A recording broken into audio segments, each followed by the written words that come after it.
with the recent jobs report that just came out and that calls Donald J. Trump to fire the head of the, I guess, the jobs report committee, the people that estimate how many new jobs are created in America and how many jobs there are.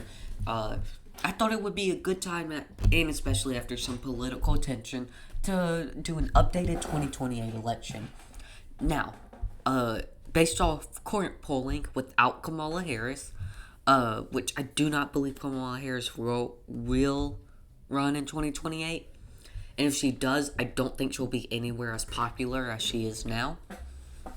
But besides Kamala Harris, on average, Pete Buttigieg is polling the best, and even in the most recent polls without Kamala Harris, he's been doing pretty good. So I do expect Pete Buttigieg right now, although in the future I expect Josh Shapiro to be in the nominee.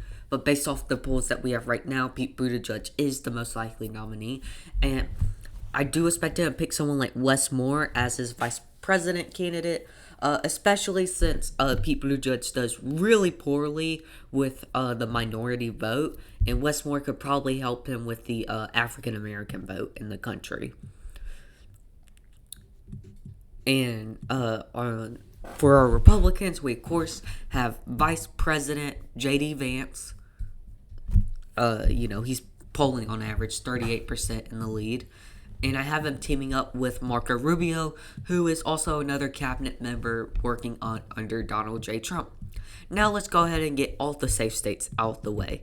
I do believe Florida will be safe, probably around that 11 to 15% margin, with Marco Rubio being on the ticket, since Marco Rubio is a former senator from there. I also expect Ohio to be a safe state, since J.D. Vance is a former senator from there before becoming vice president.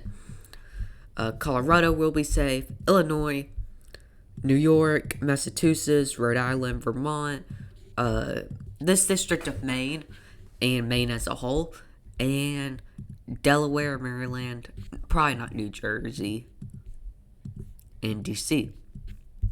Hawaii, of course, got Alaska. So after all the safe states, it's 179 to 178, and this is where we can really start getting into the weeds.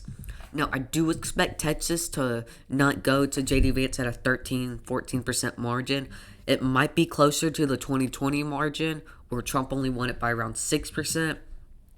But I think most likely it's going to be at its 2016 margin, where Trump won it by around 9%. I can see J.D. Vance and Marco Rubio taking around 9 to 8%. And then after Texas, I do expect them to, J.D. Vance and Marco Rubio, to take this district of Maine by around 8 or 7%. As we see here on JJ Maps, Trump won it by 10% in 2016, and then in 2020, he won it by around 7.4%, and then this past year, Trump won it by 9%. So I expect it to be around 2020 margins. Now, for Democrats, I expect New Mexico to go to the Dems by probably around, maybe not Biden numbers, but maybe 2024, probably 2016 numbers, around that 6 to 7% margin, probably around a 7% margin. I also do expect New Jersey and Virginia to both go to the Democrats by around a 7 to 8% margin, or between a 6 and 9% margin, especially with how well the polling is for the Democratic nominee for the Virginia governorship election. Or I don't think the primaries have taken place, but the likely. Believe the Democrats are polling 10 points better than the likely Republican nominee. And we can all go ahead and say New Hampshire will probably go to the Dems by around 4 or 5%, and this district, Nebraska. So after all the likelies, it's 216 to 219. Now I'm going to go ahead and get Minnesota out the way. Minnesota will probably go to the Dems by around a 5% margin. Clinton could only win it by around 1.5% in 2016. In 2020, Biden won it by 7%. And in 2024, Harris won it by 4.2%. But this probably would have been a smaller margin if Harris did not have Governor Tim Walz on the ticket with her. So I do expect Minnesota to go maybe around 4% to the Dems, especially since I'm sure Pete Buttigieg and Wes Moore won't be campaigning there too much.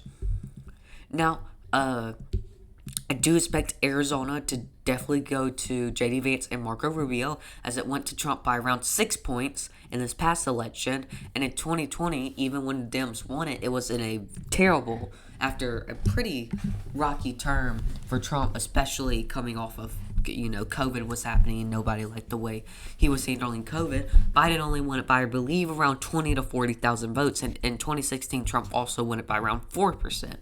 So I expect J.D. Vance and Marco Rubio to win it between 2.5% to 4%. I also expect Nevada will continue shift to the right, and it will go to J.D. Vance and Marco Rubio by around 2.5 to 3%. As we saw, Trump won it by around 3.1% this past election, and Nevada is shifting to the right a good amount. Also, even in 2020, a terrible year for the Republicans. Oh, no, not 2016, 2020. North Carolina was the only swing state that still went to Trump. It still went to Trump by around that 1.3%. I do expect North Carolina to shift to the left a little bit, but I do think it will still stay with J.D. Vance and Marco Rubio. Probably going to them by around a 1.5%. Now we'll get on to these, the last 4 swing states. Now, Pete Buttigieg has ties to Michigan. He did decline to run for senator or the governorship, so he'll definitely run for president, most likely. And with his ties to Michigan, I do think that will help Pete Buttigieg and Wes Moore win Michigan. Now, if we look at the 2024 election, Wisconsin was the closest swing state to voting for Kamala Harris out of all the swing states. So I do expect Wisconsin to get over the hump for the Democrats and vote Democratic. Now we're down to the last 2 states.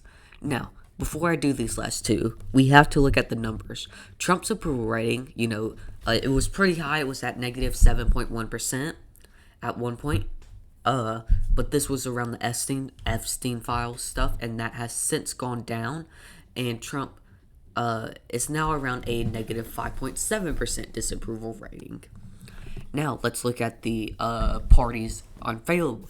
Now, and we see the Democratic Party's disapproval rating is negative 25.3%, while the Republican Party, still pretty bad, is negative 12.7%. But one thing to take away from this is that Trump is polling better than both political parties. So we do see Trump is not connected to the Republican Party on his disapproval rating in really any way. So that's why J.D. Vance is probably a better nominee than someone like Ron DeSantis, because he can, I guess, escape from the Republican Congress in a way and not share their disapproval rating.